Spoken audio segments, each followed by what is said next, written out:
جب وہ فرماتے ہیں کہ اس سے مراد کافر ہیں اور کافر اپنے بتوں کو جو عبادت کرتے تھے، ایک کلیہ یاد رکھیں، تدعون کا لفظ دعا یدعو، اس کا معنی بلانا بھی ہے، دعوت دینا، دعوت ایسی سے پکارنا بھی ہے، بلانا بھی ہے، اور اس کا معنی جب قرآن مجید میں استعمال ہوتا ہے من دون اللہ کے ساتھ، یہ اصول یاد رکھیے، جس آیہ کریمہ میں یہ لفظ تدعون یدعون من دون اللہ کے ساتھ جوڑ کے آ جائے تو ہمیشہ اس کا معنی صرف بلانا نہیں ہوگا بلکہ تعبدون یعنی عبادت کرنے کے معنی میں آئے گا۔ تو فرماتے ہیں اس سے آگے آیہ کریمہ خود پکارے کہتی ہے الہم ارجل یمشون بہا، کیا ان کے پاؤں ہیں جن سے وہ چلتے ہیں؟ ام لہم ایدی یبطشون بہا، کیا ان کے ہاتھ ہیں جن سے پکڑتے ہیں؟ ام لہم اعین یبصرون بہا، کیا ان کی آنکھیں ہیں جن سے وہ دیکھتے ہیں؟ ام لہم آذان یسمعون بہا، کیا ان کے کان ہیں جن سے وہ سنتے ہیں؟ اب قل ادعوا شرکاءکم، تم اپنے شریکوں کو لے آؤ، بلاؤ، ثم کیدون فلا تنظرون، اور پھر میرے مقابلے پہ آ جاؤ، مجھے مہلت نہ دو، میرے مقابلے پہ آ جاؤ۔ یہ قرآن میں کون کہتا ہے؟ آقا علیہ الصلوۃ والسلام کہتے ہیں۔ کس کو کہتے ہیں؟ سوال یہ ہے اگر اس سے مراد اللہ کے نیک صالح بندے اولیاء اللہ ہوں تو کیا کوئی ایسے لوگ پھر وہاں عرب کے معاشرے میں تھے جو اولیاء اللہ کو اس طرح پکارتے ہوں؟ اور آقا علیہ الصلوۃ والسلام، اب یہ اسی آیت کا ترجمہ بتا رہا ہوں کہ مجھ ارشاد فرما رہے تھے، کر رہے تھے، وہ کہتے ہیں کہ اے میرا محمد، اللہ تعالیٰ فرماتے ہیں اللہ کہ اے میرا محمد صلی اللہ علیہ وسلم، وہ بات پجاوی کر رہے تھے، کہتے ہیں کہ گج بج کے انہوں نے قرآن سنا، گج بج کے قرآن سنا، اور جا کے کہا کہ اپنے پیراں تے اپنے مولویاں بلا کے لے آؤ میرے مقابلے دے وچ۔ حالانکہ یہ بات سراسر قرآن میں بتوں کے لیے آئی ہے، یہ بتوں کے لیے آئی ہے، اولیاء اللہ کے لیے، پیروں اولیاء کے لیے نہیں آئی۔ تو اس آیہ کریمہ میں حضرت عبداللہ ابن عباس نے خود وضاحت فرمائی کہ اس سے مراد بت۔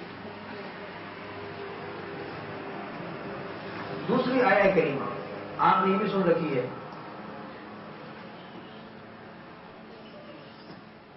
17واں پارہ ہے سورہ الحج، اس کی آیت نمبر 173،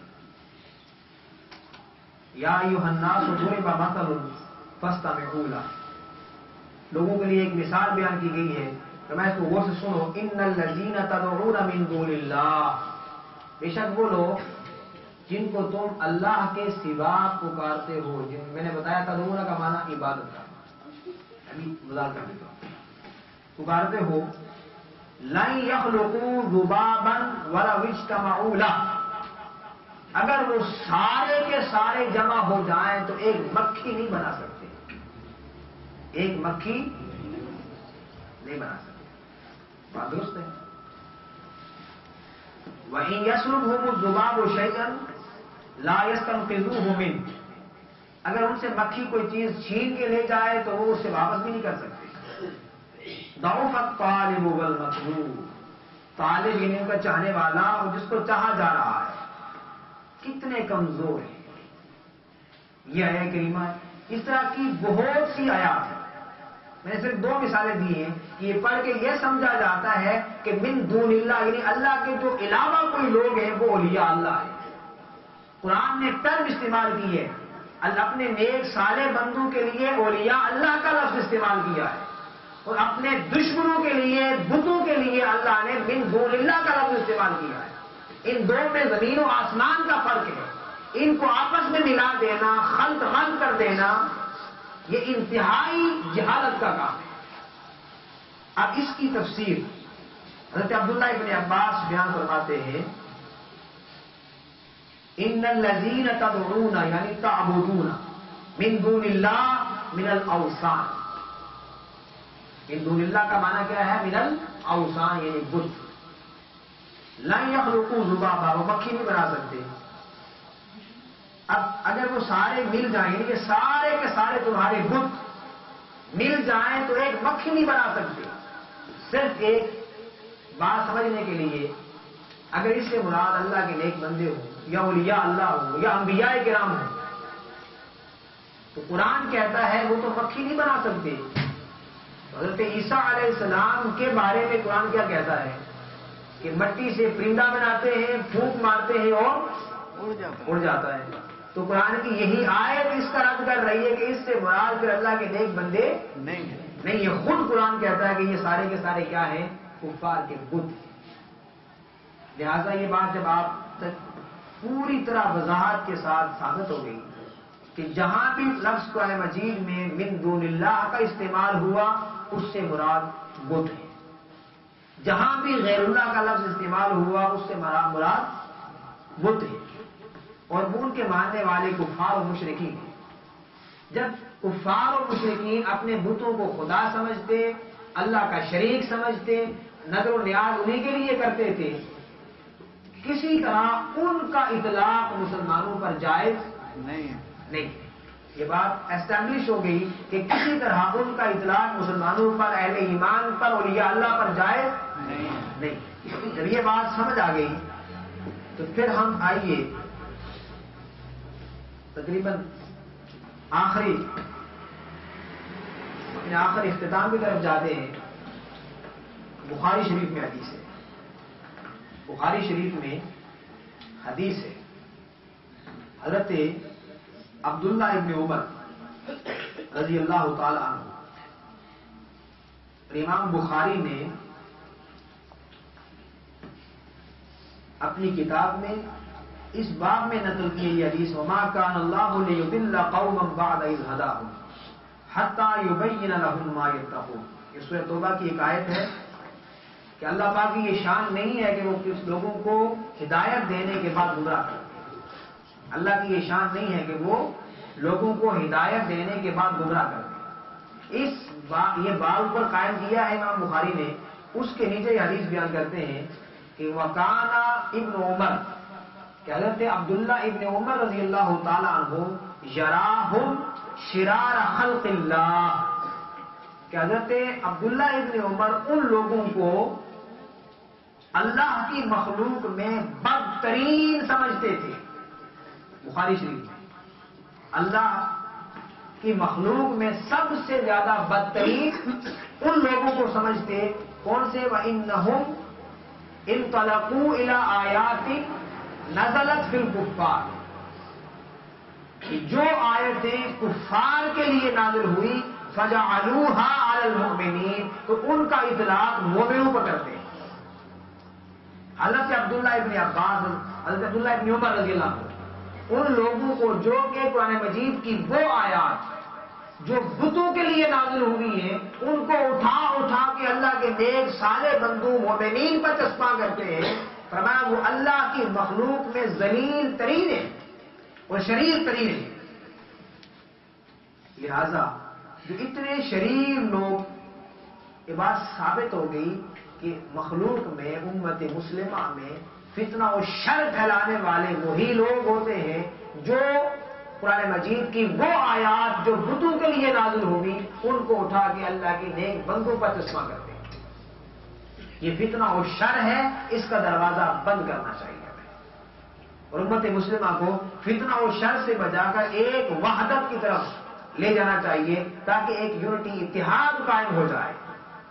اور امت مسلمہ یہ اصل میں یہ اغیار کی سازش ہے، یہ اغیار کی سازش ہے. اغیار ان انگریزوں نے، غیر مسلموں نے بہت عرصہ تک تحقیق کی کہ اتنا زیادہ مسلمانوں کا خون بہایا گیا، ان کو ہمیشہ کئی بار شکست دی گئی تلوار کے زور پر، کئی بار، لیکن پھر یہ قوم زندہ ہو جاتی ہے. اس کی وجہ کیا ہے؟ تو اس نتیجے پر پہنچے کہ ان کا جو روحانی تعلق ہوتا ہے اولیاء اللہ کے ساتھ، یہ جو مراکز ہے اولیاء اللہ کے، جہاں اولیاء اللہ رہتے ہیں، اولیاء مدفون ہیں، ان مراکز کے ساتھ، ان اللہ کے نیک بندوں کے ساتھ اور بالخصوص تاجدار کائنات صلی اللہ تعالی علیہ وسلم کے ساتھ ان لوگوں کا اتنا گہرا تعلق اور رشتہ ہے یہ وہ رشتہ اور تعلق انہیں کبھی مرنے نہیں دیتا. اگر اس کو من حیث القوم ختم کرنا چاہتے ہیں، اس کو مٹا دینا چاہتے ہیں اور تباہ و برباد کر دینا چاہتے ہیں تو اس تعلق اور رشتے کو ختم کر دینا ہوگا. تو علامہ اقبال نے انگریز کی اس سازش کو اپنے اشعار میں بے نقاب کیا تھا. یہ فاقہ کش جو موت سے ڈرتا نہیں ذرا، روح محمد اس کے بدن سے نکال دو. اسلام کو دے کے فرنگی تخیلات، اسلام کو حجاز و یمن سے نکال. یہ جو فرنگی تخیلات دے کر مسلمانوں کے ذہنوں سے، دلوں سے ان مراکز کے ساتھ تعلق کمزور کیا جاتا ہے تاکہ مسلمان ڈرے کہ یہاں جانا بھی شرک ہو جائے گا، یہاں جانا بھی. حتیٰ کہ پھر جب بات چلتی ہے تو پھر یہاں تک نہیں رکا جاتا، پھر تو تاجدار کائنات صلی اللہ تعالی علیہ وسلم تک بات پہنچتی ہے کہ وہاں بھی جانا اور اس طرح وہاں بھی دعا کرنا معاذ اللہ شرک ہے.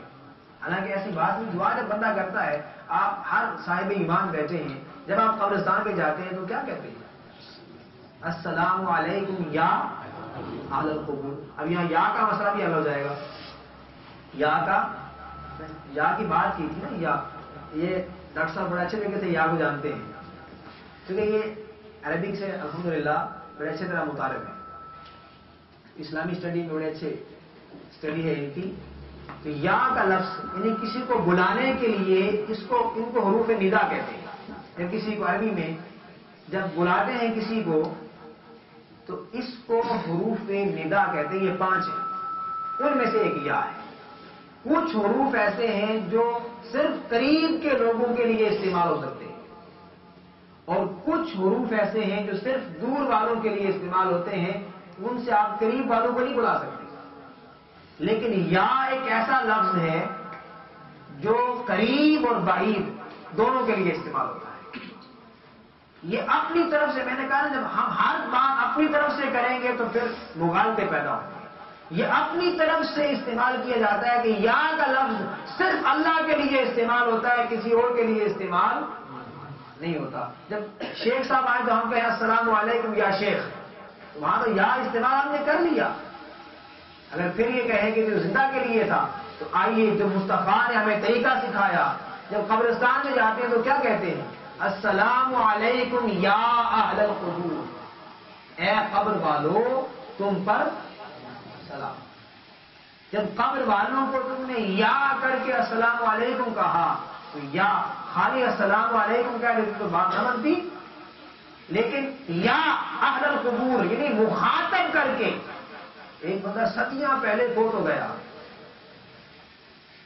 اور یہ سب آپ مجھے یہ بتائیے، آپ ایک ایسا بندہ جو جواب دینے کی اہلیت نہ رکھتا ہو، جواب نہ دے سکے. مثال کے طور پہ کوئی بندہ پیشاب کر رہا ہے، حکم ہے کہ اس کو آپ سلام نہ کریں. کوئی بندہ سویا ہوا ہے، آپ اس کو سلام. اگر قبر والے نہ سنتے تو پھر ان کو سلام دینے کا کوئی فائدہ ہوتا؟ کوئی فائدہ نہ ہوتا. تو حدیث پاک میں جب بندہ قبر والوں کو سلام کرتا ہے تو اگر تو وہ قبر والا اس کو جانتا ہے، زندگی میں تعلق تھا، واسطہ تھا، رابطہ تھا، جانتا تھا، اگر تو وہ اس کو پہچانتا بھی ہے، اس کے سلام کا جواب بھی دیتا ہے. سبحان اللہ. سلام کا جواب بھی دیتا ہے. اور اگر اس کو پہچانتا نہ تھا تو پہچان تو نہیں سکے گا، لیکن اس کے سلام کا جواب اس کو ضرور. اگر عام مومن کی، عام فوت ہو جانے والے کی یہ شان ہے کہ اگر دنیا میں تھوڑا بہت تعلق تھا، پہچان تھی، تو پہچان لیتا ہے. جو مصطفیٰ کے لیے مشرق سے مغرب اور شمال سے جنوب کسی مقام پہ کہے گا السلام علیکم ایھا النبی یا نبی سلام علیکم کہہ کے پکارے گا تو مصطفیٰ اسے کیوں نہیں پہچانے؟ کیوں نہیں پہچانے؟ صرف پہچان اسی کو نہیں جس نے دنیا میں تعلق قائم نہ کیا. بتا دیا نا کہ جب دنیا میں ہم ایک دوسرے سے تعلق نہیں رکھیں گے تو وہ آپ میں، ہم میں سے کوئی قبر میں چلا جائے تو اسے پہچانے گا نہیں. سو جنہوں نے مصطفیٰ سے تعلق توڑ لیا ہے، مصطفیٰ انہیں پہچانیں گے نہیں، انہیں تو رب نہیں پہچانے گا. فَالْيَوْمَ نَنْسَاهُمْ